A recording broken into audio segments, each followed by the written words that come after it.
Mister Chuppu মানে শাহাবুদ্দিন চুপ্পু মানে দেশে এখন যিনি প্রেসিডেন্ট, তো এই চুপ্পু সাহেবের একটা ইন্টারভিউ আমি একটা পত্রিকায় পড়লাম। সেখানে তিনি অনেক কথাবার্তা মানে ইউনূস সাহেবের প্রতি ক্ষোভ উগড়ে দিয়েছেন। এখন রাষ্ট্রপতি হিসেবে আমার জানা মতে, যদিও আবারও বলছে আমার তো কখনো শপথ টপথ নেওয়ার দুর্ভাগ্য সৌভাগ্য কোনোটাই হয় নাই, তাই না? কিন্তু আমার জানা মতে মানে মানে বিশ্বাস মতে বোধহয় যারা মানে মন্ত্রী টন্ত্রী যারা শপথ নেন, মানে মন্ত্রী বলতে তন্ত্রী না, মন্ত্রী বলতে যেটা বোঝাতে চাচ্ছি, তাদের একটা শপথ এমনি একটা মানে ফর্মাল শপথ নেন, এর পাশাপাশি বোধহয় একটা গোপনীয়তার শপথ বোধহয় নিতে হয়। যেখানে মন্ত্রীদের গোপনীয়তার শপথ নিতে হয়, তাই না? রাষ্ট্রপতিকে তো শপথ পড়ায় বোধহয় প্রধান বিচারপতি নাকি? আচ্ছা, তো তাকে কি গোপনীয়তার শপথ নিতে হয় না নাকি? অবশ্যই হয়। আচ্ছা, যদি নিতে হয়, একটা সিটিং প্রেসিডেন্ট হোক দামি আমি নির্বাচনের, একটা ভুয়া পার্লামেন্ট, একটা ভুয়া সরকার আমলে নিয়োজিত প্রেসিডেন্ট, হোয়াট এভার, মানে ওনাকে যে সরকার মানে প্রেসিডেন্ট পদে মানে বসিয়েছে, ওই সরকারটা তো একটা ভুয়া সরকার ছিল। ওই সরকার তো আর ইলেক্টেড সরকার ছিল না। একটা সরকার, সংসদীয় ব্যবস্থা, একটা মানে সরকার, তারা প্রেসিডেন্ট পদে কাউকে যদি অন্য কেউ কন্টেস্ট না করে তাহলে একজন প্রেসিডেন্ট হয় নাকি? আচ্ছা, তো এই ভদ্রলোককে মিস্টার চুপ্পুকে যে প্রেসিডেন্ট মানে আওয়ামী লীগের আমলে যে সরকারটা বানালো, সেই তখন তো ওই আওয়ামী লীগটা তো একটা ইলেক্টেড সরকার ছিল না, ওটা তো রাতের সরকার ছিল, আমি দামি মার্কার সরকার। সেই সরকারের আমলে একটা লোক রাষ্ট্রপতি হইল, তো রাস্তার যে কোনো লোকের ডেকে দিলে বা বানাই দিলে কে ঠেকায়? বিষয়টা এরকম। উনি ইউনূস সাহেব অন্তর্বর্তীকালীন সরকার, ওনাকে মনে রাখা দরকার, ওনাকে মনে রাখা দরকার।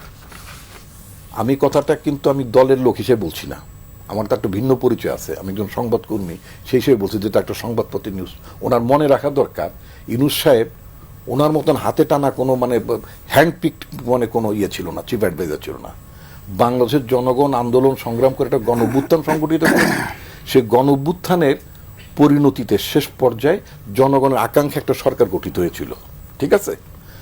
সেই তিনি এমনভাবে মানে মানে 4 দিন কি কয়দিন শপথ হিসেবে কবে 17 তারিখে, 5 দিনের ডিফারেন্সে আর কি এবারে সাংবাদিক ডেকে অথবা তারা আয়োজন করে হোয়াট এভার যেভাবে হোক না কেন, উনি মানে ইউনূস সাহেবের ব্যাপারে, তৎকালীন সরকারের ব্যাপারে উনি কথাবার্তা বললেন, এবং এটা আবার এটাও বললেন যে ওনাকে যে মানে উপড়ে ফেলা, শব্দটা ছিল উপড়ে,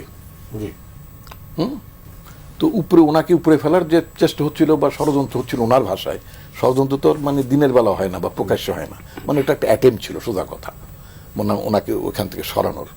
হাওয়ার আমাদের দল তাকে সমর্থন দিয়েছে, কারণ আমরা চাচ্ছিলাম যাতে সাংবিধানিক ধারাবাহিকতা থাকুক। একটা ফেক পার্লামেন্টের মধ্যে গঠিত মানে রাষ্ট্রপতির পদ, ওই পদটা থাকার কারণে একটা থ্রেড, মানে একটা কনস্টিটিউশনাল থ্রেডটা যাতে কন্টিনিউ করে, সেই জন্য আমরা চাচ্ছিলাম যে থাকুক।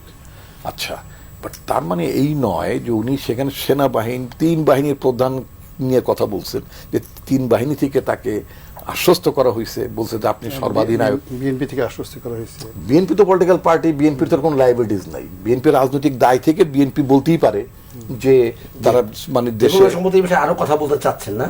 না, এই বিষয়ে আরো কথা বলতে চাচ্ছেন? না, আমি তো বলতেছি। না, বলবেন, আমি তো বলতেছি এই বিষয়ে আপনি বলবেন। এখন কত হচ্ছে যে না ওনার 1 সপ্তাহ ধরে ভালো আছেন, এটা হচ্ছে মূল কথা। উনি লুটেরা এস আলমের অ্যাপয়েন্টেড তার থলেদার ছিল সে, সোজা কথা। যে ইসলামী ব্যাংকটাকে বাংলাদেশের একমাত্র লাভজনক ইসলামী ব্যাংক ছিল, মানে দেশের প্রথম শরিয়া ভিত্তিক ইসলামী ব্যাংক, সেই ইসলামী ব্যাংকটাকে ফোকলা করে ফেললো। সেই ব্যাংকটার ভাইস চেয়ারম্যান ছিলেন রাষ্ট্রপতি আগ পর্যন্ত, ঠিক আছে? এমন কোনো ভালো জায়গায় ছিলেন না, আর এমন কোনো ভালো কোম্পানিতে ছিলেন না যাদের বিরুদ্ধে মানি লন্ডারিং থেকে শুরু করে যাবতীয় অপরাধ অন্যায় যাদের বিরুদ্ধে আছে। তো সেই জায়গায় চাকরি করে, ইসলামী ব্যাংকে চাকরি করা সাবেক একজন ভাইস চেয়ারম্যান চাকরি করে এসে তারপরে রাষ্ট্রপতি হলেন, এবং হাসিনারে কদমবুসি করতে গেছিল। ওনার খুব আক্ষেপ, ইউনূস সাহেব ওনারে তেল মারে নাই, ইউনূস সাহেব বিদেশ থেকে সফরে এসে ওনারে রিপোর্ট করে নাই। তা আপনার যিনি আপনার নিয়োগকর্তা ছিলেন হাসিনা কি আপনার কোনোদিন আপনার কাছে রিপোর্ট করছে নাকি? ক্যানি শো একটা কাগজ দেখাতে পারবে যে উনি বলছে মুখেও জানাইতে হবে, লিখিত জানাতে হবে, একটা দেখা। আমি জেনে বলছি, দায়িত্ব নিয়ে বলছি, উনি ক্ষোভ প্রকাশ করছেন শেখ হাসিনার ব্যাপারও, অ্যান্ড হি রোট এ লেটার, হাসিনাকে চিঠি লিখছেন। হাসিনা তো ওনার ফোনও ধরতো না। তো সেই কথাটা না বইলা উনি যে নিয়োগ প্রাপ্ত হওয়ার পর থেকে উনি যে কি বলে এটাকে মানে ইগনোর হচ্ছিলেন, তাই না? উনি হাসিনার নামটা নেয় নাই, টেকনিক্যালি খেয়াল করবেন।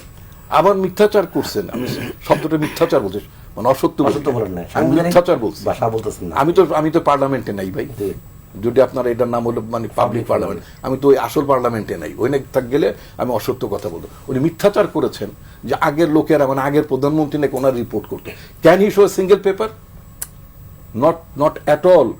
রাদার উনি একটা চিঠি লিখছিলেন শেখ হাসিনাকে, আমি জানি না ওনার মুরদে কুলেছিল কিনা, ফাইনাল হয়েছে এটা শেখ হাসিনার কাছে পাঠিয়েছিল কিনা, যে উনি খুব অবহেলিত হচ্ছে, ওনাকে প্রপারলি প্রেসিডেন্ট পদে। আর যে লোক পায়ে ধরে সালাম করে, পাটা নেই, পা খোঁজে, মানুষের পা খোঁজে যে লোক, মানে যারা কদম বোঝে, পা খোঁজা লোকরে কোনদিন মানুষ সম্মান করে নাকি? আর আমাদের দুর্ভাগ্য হচ্ছে এই জাতি পা খোঁজা লোকরে দেশে প্রেসিডেন্ট বানায়, নাউজুবিল্লাহ।